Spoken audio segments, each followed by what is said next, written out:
Hello everybody, today we'll be sowing a saga of battle in Middle-earth Shadows of War, where I talk about my stories. Here. So, to start our story off, we have to explain who everybody is, what their motives are, and who they're fighting for. So, our main villain character is this guy called Talion the White, and if you know anything about Middle-earth Shadow of War, Talion is the name of the main character. In the universe that I made, Talion is the advisor to the king. My guy.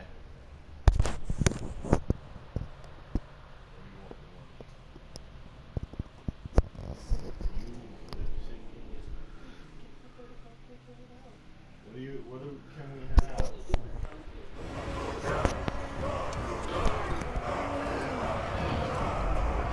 Do we get a... No, okay, right.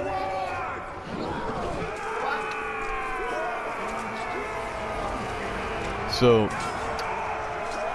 let's fight. Talion is the advisor to the king, and his whole purpose is to aid the king in any way that he can. So Talion is basically, at the beginning of the story, he is trying to find a magical ring that gives him the ability to dominate orcs, because there's an approaching army of orcs trying to conquer the White City, which is the homeland of the human world, basically. It's the one force that the human realms still control in Mordor at the time. So he is trying to find the Ring of the White City, which is a ring of domination. If the fuck? Okay. The Ring of the White City basically is a purified version of the Ring of Barad-dûr, who is the Dark Lord of the universe, similar to Sauron in the canonical universe. Do you really think you can take us on? Yes. Bring your head to the Overlord myself.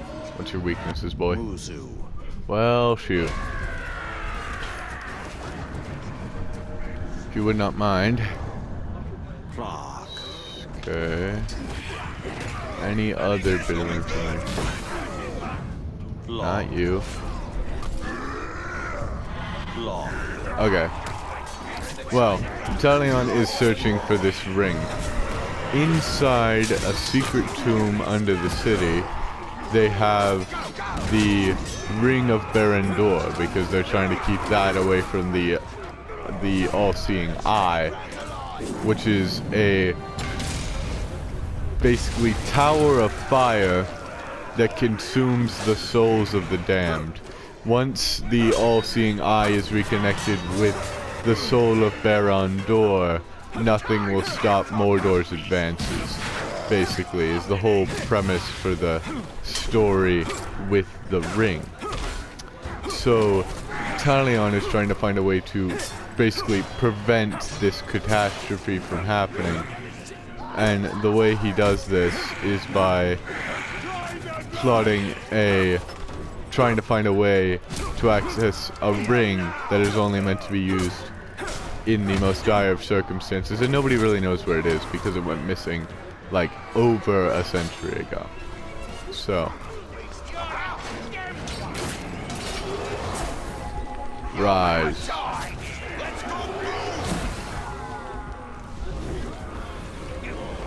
Rise, my man.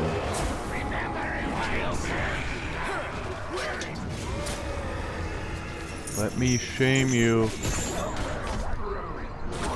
No!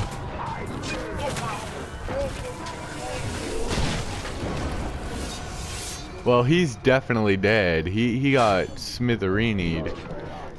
Alright. Come on. Yes! Alright, let's see. Can I recruit you? No. Shame. But Talion's main purpose is he finds the Ring of Barandor, not knowing what it truly does, and it ends up nearly killing him. Basically leaves him barely alive. And he eventually becomes Barandor. That's basically how the ring operates, is it will slowly turn you into Barandor. But Barandor himself is just a spirit. Well, he has been for over a century. Then we get introduced later on to our main character, our main man, Sokka. Or Circa, technically is his name. And he is the son of the King of Duran. And he is told by Talion, under the control of Barandor, to go to the far east and amass an army in case I die, basically, was his main plan. This eventually basically blows up in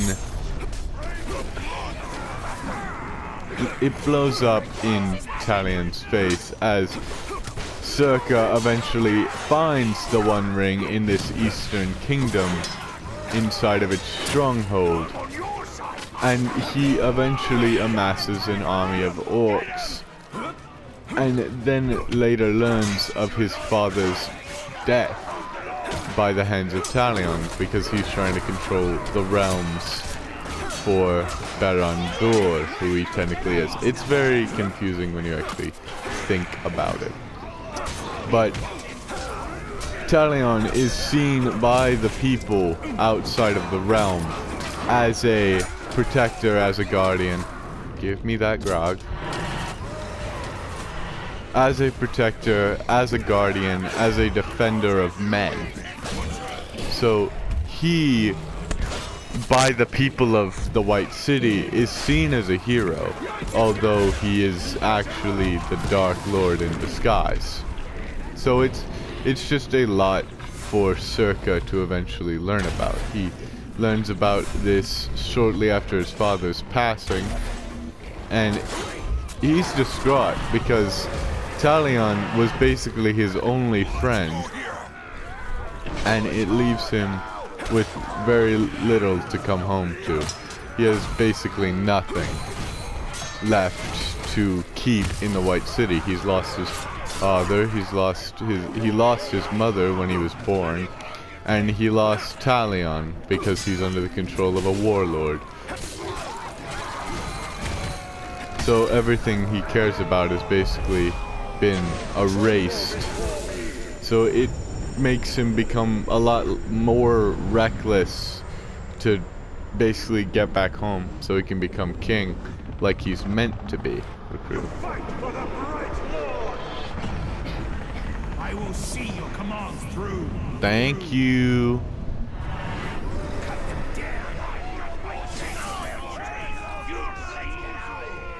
Now we confront the boy. Oh, I have a skill point. Hold on, I should probably use that. Alright, let's see. What do we got? Got anything good? Savage Ice. No. Blades. Do I have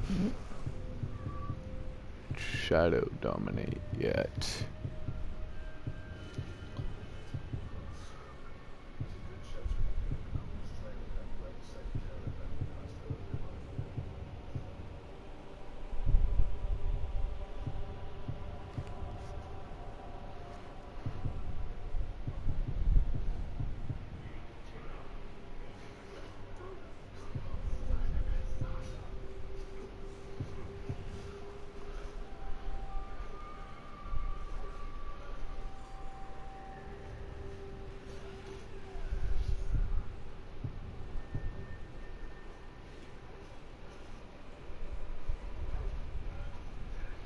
Yeah, give me this. This will be helpful for crowd control. But Circa, this guy, eventually heads back from this eastern realm to the White City so that he can then basically reclaim his father's throne with this army he's amassed in the east. And it leads to him, oh my god, it leads to him nearly dying because orcs are not loyal to humans. And his control over and mastery over the ring is very limited. Into my throne room like the rat he is. Two horn. You know what's crazy, man? You're vulnerable to execution, which means I can just go what ta ta ta ta, and you die. All right, let's go, buddy boy.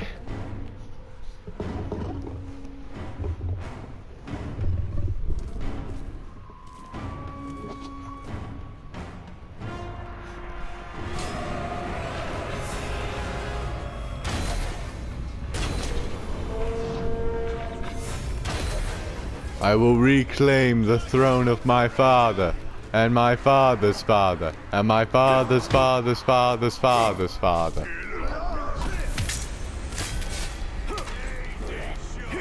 He's a vault breaker, of course he is. Oh wait, I can summon a Grog. Didn't tell here. We got sniper shot. Hogleek. Oh, well, that's good to know. Okay, let's give my Grog a little fun, shall we? Get him! He's probably got a Beast Slayer. We do want to wither down this Hogleek. Nope. Alright, we can leave him alone now.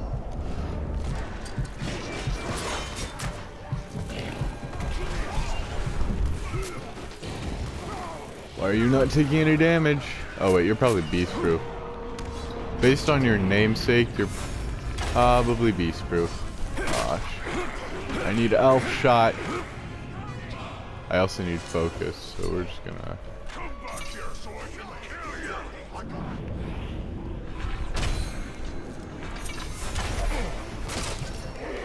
No, no. No, no, no, no, no. No, no, no, I'm not. I'm good. I like my knees where they are, actually.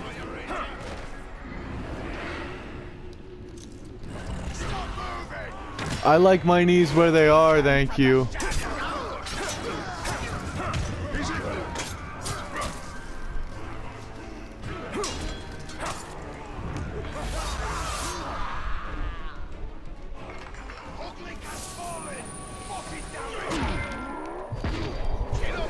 Freaking ow!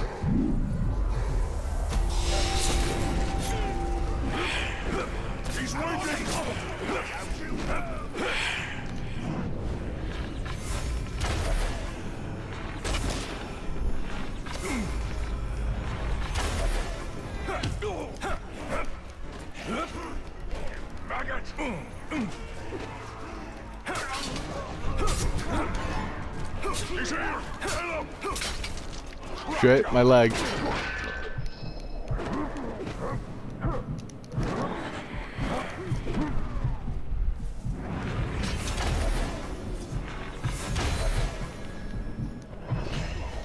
Strike from the shadows. How did he just appear?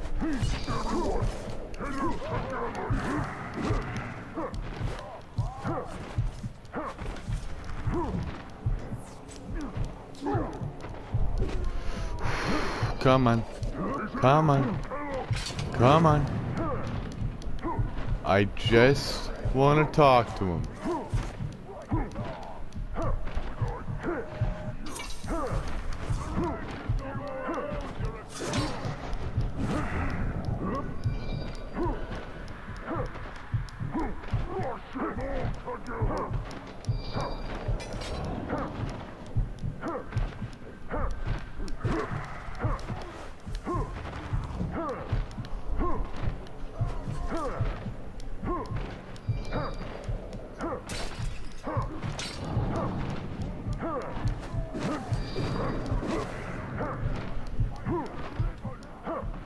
I'm sorry, this is really boring for you guys.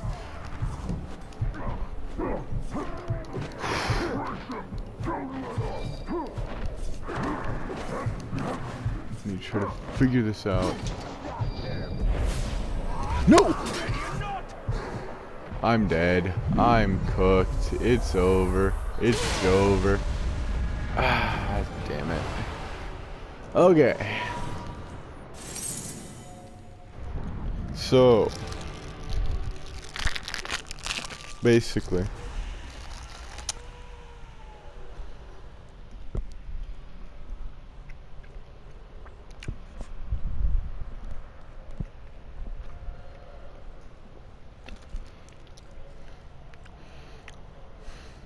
you know what? I feel like it would be more fun for you guys and for me. We run this yet again, but I talk about just characters instead of a story because those are hard for me to properly plan This is out. truly a cursed place. For now, but we will bring... I guess. So let's go back into Rank Conquest, and I feel like I could just talk about a couple of the characters that I've made throughout the years, because there's a lot of them. We now have a replacement. Hey, hold on. right back to Mordor. We need to go over here into the army menu.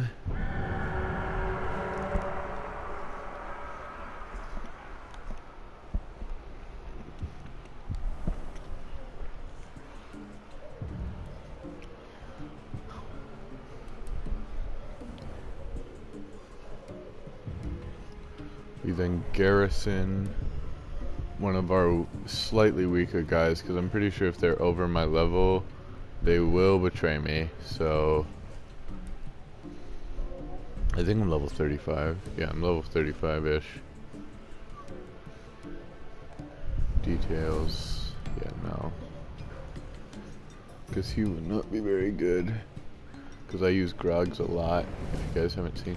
Mongol flies. I don't feel like that would be too bad, because Curse doesn't give you Mongol flies. We'll grab him. Yeah, deploy.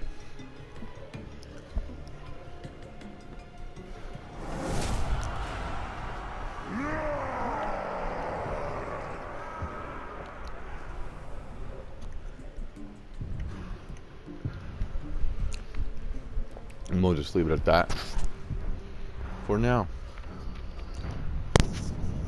So, let me think. Who would be a fun character who has a solid amount of lore that I could talk about? No, Sorka is actually a surprisingly, like, not very well-known character in my lore.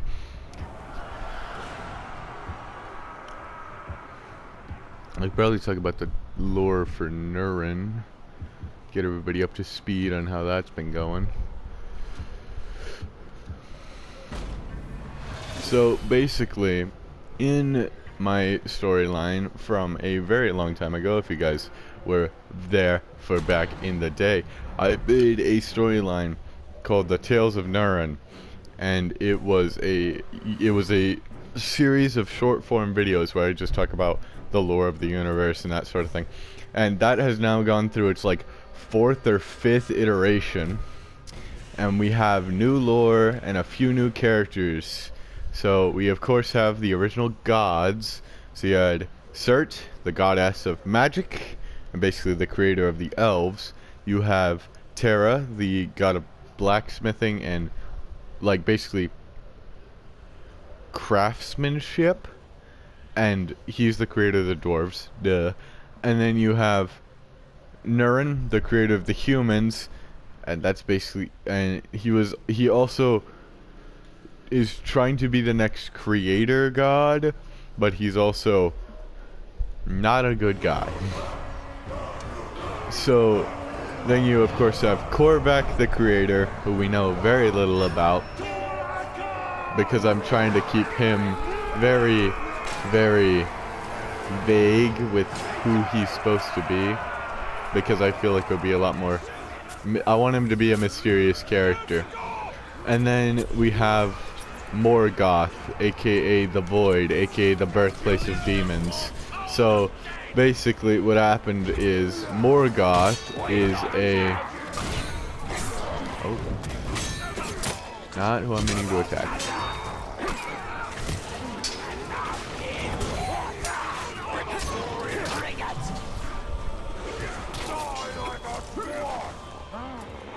But Morgoth is basically her husband, Korvac, disappears, and she is so distraught with her grief that she eventually develops basically a second personality to help cope with it. And it... Oh, you are not mine. Okay. Take this fortress. I don't care how many traitor orcs you lead over the walls, or how many filthy dwarves you send under. Interesting. I've never actually seen a dwarf hater in the flesh. Okay. But, Morgoth basically develops a second personality, a second goddess, if you will, inside of her body to help deal with this, which is the Void. And this Void being is a surprisingly strong antagonist due to her being able to create demons, which is something unique to her character.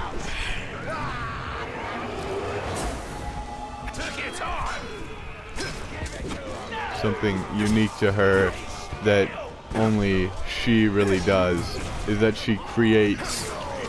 So the other gods, of course, created the races, but the demons are an ever-occurring and ever-adapting species.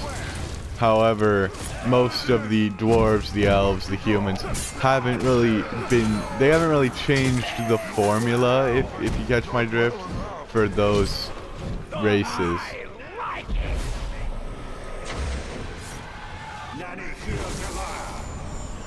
Oh, that's interesting. Oh shit, why did I hit that? I could have... Oh wait, no I couldn't have. He's 38. I thought it was 28. My bad, I can't read.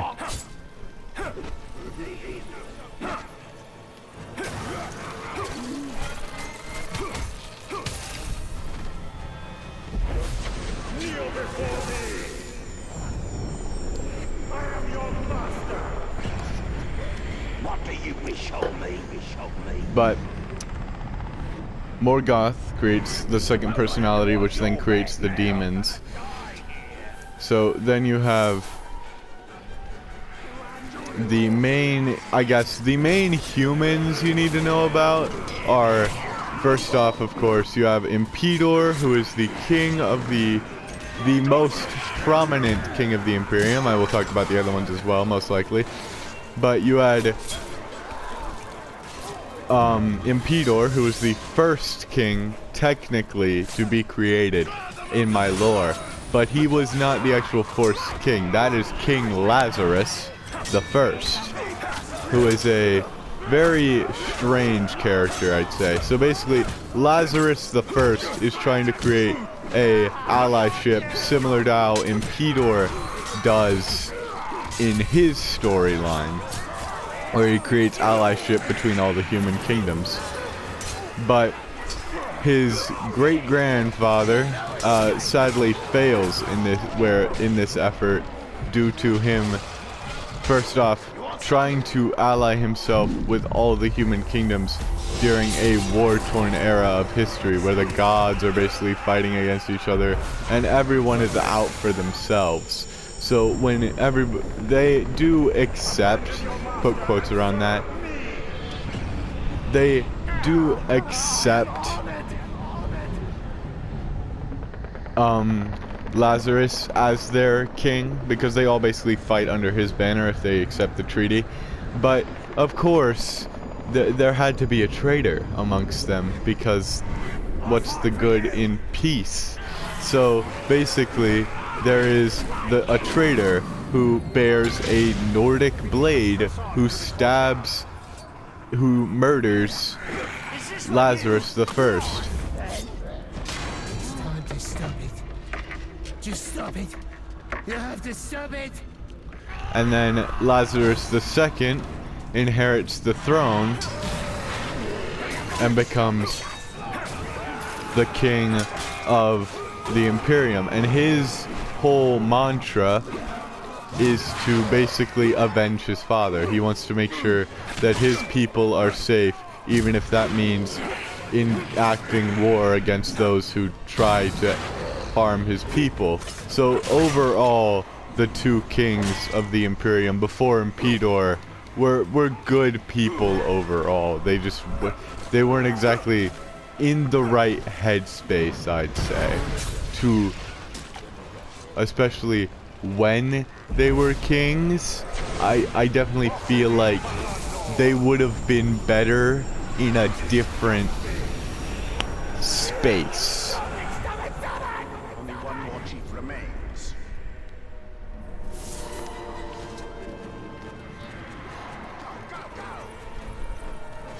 I feel like for so Lazarus the Second's whole thing was avenging his father due to what happened to him. And one thing that references Lazarus is Impedor. The brooch of King Lazarus II is a stabbed hand, which references King Lazarus I as he was killed. He outstretched his hand to the people of other kingdoms, and he was stabbed in the hand for it. It's very similar to the metaphor, don't bite the hand that feeds you, in that sense, and I felt like it was a really cool way of portraying it in my story. But another thing that I think would be... Benu. Okay, well, we're gonna jump over.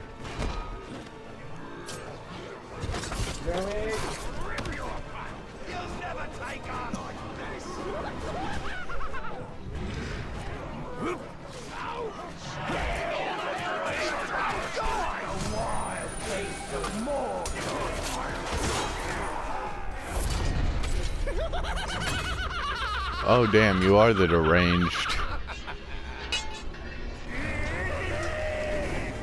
Imperium are very well, closely knit, I'd say, when it comes to their overarching character. Let me stab this man.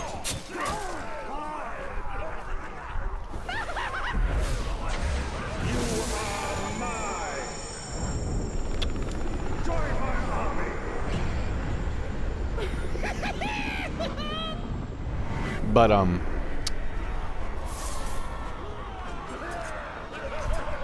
you have King Lazarus the First and the Second, who, if they switched their roles, I feel like they would have been better for it. So if Lazarus the Second was the War King and Lazarus the first was the diplomat, the one doing diplomacy, it would have been a better fit for both of their characters. But I wanted that, like, clash where one character wants to make peace with the world and the other wants war because of what his father tried to do. Your personal torture chamber. Then in Lazarus the Second Soon it will be known only as your grave. was made into Lazarus II birthed Impedor, who would then go on to truly make peace and begin the Grand Alliance. However, this alliance would be very short-lived, as Impedor would only live to be about 20 before being exiled. Oh, forgot to mention this because I'm going everywhere except for the important bits of the history. But true, why not? But ooh, a new alchemist. My last one blew up. Thank you. So basically, Impedor only lives to be about 20, and that is due to Impedor basically he's buddy-buddy with one of the gods. He's buddy-buddy with Terra, god of craftsmen. And oh my god, I just got mutilated. He is buddied up with Terra near the end of his life. He's become a friend to Terra of the god of craftsmen, basically. But you won't hold my fort for long. Are you sure about that?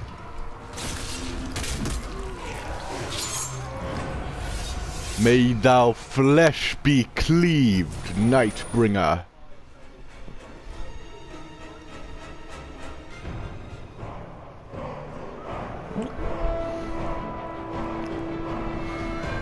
But Impedor only lives for about 20 years before he dies. He does, however, have a son, Franz Maximon I.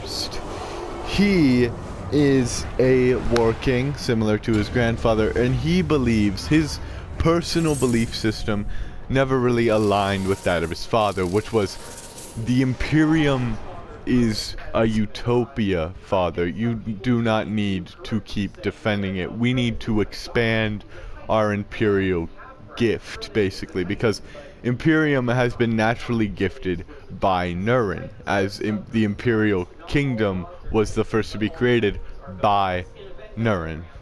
Nurin, however, is seen as the wicked God King, as he basically manipulates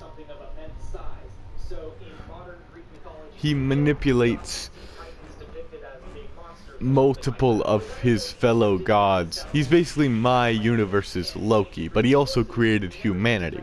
So it also caused, due to him creating humanity, Korvac, the creator, who created all the gods in the entire world, but he did not create the things that populated it. He created all living, he created all that is living and non-living, but wanted his sons to have their visions to